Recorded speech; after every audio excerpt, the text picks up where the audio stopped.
Kenaikan harga bahan bakar minyak per tanggal 3 September 2022 lalu memukul sebagian besar masyarakat Indonesia, khususnya masyarakat menengah ke bawah. Oban misalnya merasa hidupnya semakin sulit. Buruh pabrik tekstil ini mengaku setiap bulan mendapat gaji sebesar 2 juta rupiah. Dengan adanya kenaikan harga BBM, warga Pesanggerahan, Bandung ini terpaksa mengurangi sejumlah pembelian kebutuhan rumah tangga, seperti mengurangi membeli beras, telur, hingga kebutuhan pokok lainnya. Belum lagi, setengah gajinya harus digunakan untuk membayar cicilan motor.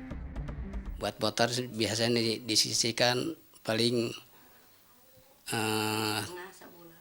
850. Selebihnya minta anak saya, kebetulan anak saya kan sudah kerja. Beda lagi dengan Mikdar Tisnawan. Setelah harga BBM naik, karyawan swasta ini mensiasati pengeluaran dengan menggunakan transportasi umum seperti angkot dan bus Transjakarta.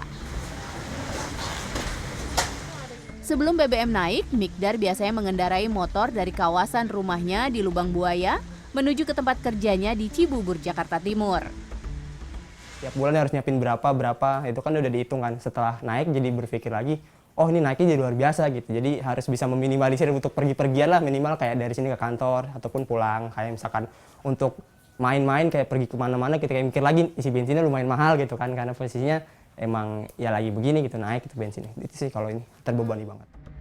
Karena gaji mepet, perencana keuangan dari Finansialku menganggap ada beberapa tips mengelola keuangan yang perlu dilakukan setelah BBM naik.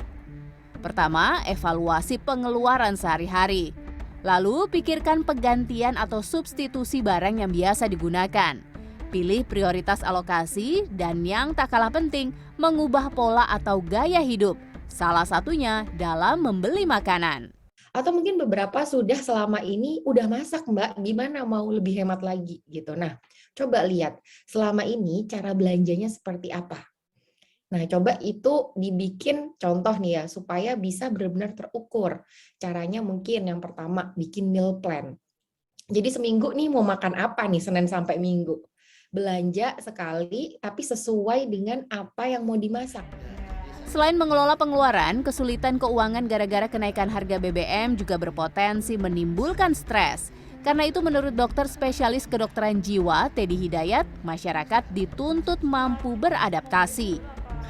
Dengan merubah persepsi yang ada di dalam diri kita, bahwa itu bukan sesuatu yang menakutkan, bahwa krisis itu bukan sesuatu yang buruk. Justru dengan krisis itu kita bisa melihat ada peluang-peluang untuk untuk kita jadi tantangan dan kita kerjakan.